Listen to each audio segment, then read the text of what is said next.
Greetings, this is Mr. Caslin. Today let's look at an SAT math problem. A lot of the SAT math problems I go over comes from something called Question of the Day, also known as QOTD. The College Board has these on a website, and you can also search for an app for your smartphone called QOTD, Question of the Day.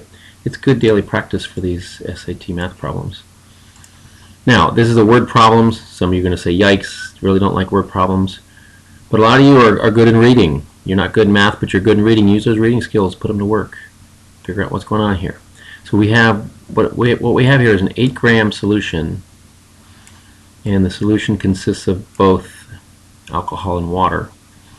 Okay, it's saying the ratio of water to alcohol is 3 to 1.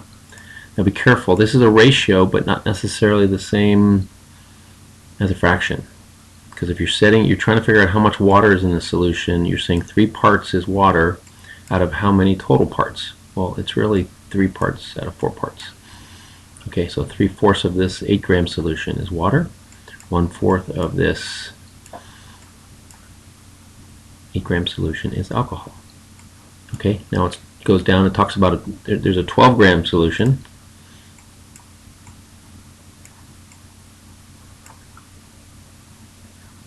And it's got 12 grams of water for each gram of alcohol. Okay, so 2 grams of water for each gram of alcohol. So the amount of water is 2 parts out of 3 parts, so 2/3. And the alcohol then would be 1/3. Okay, so they're saying if we mix these two solutions, we mix the 8 grams and the 20 grams, we're going to have a total, the 8 grams and the 12 grams, we have a new solution that weighs 20 grams. Okay, what fraction by mass of the new solution is alcohol? So of the total here, how much of this is going to be alcohol? Remember the 12-gram solution? 1/4 of it was alcohol. So 1/4 of 8 is 2 grams. Okay, and then down here we had a 12-gram solution. 1/3 of that was alcohol, so 1/3 of 12 divided by 3 is 4 grams. So it's a total of 6 grams of our new solution is alcohol, 6 out of the 20.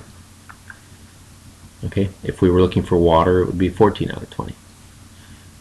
Okay, so 6 grams out of 20, not an answer, but let's reduce this fraction. They both have a common factor of 2. So 6 divided by 2 is 3. 20 divided by 2 is 10. The answer to this is the fraction of mass of the new solution, 3/10 of it is alcohol. So again, just read carefully, use those good reading skills to figure out what's going on, and then remember the ratio is not necessarily exactly the same as a fraction. You have to think about what the total of that ratio is going to be. Alright, I hope this helps. Have a good day.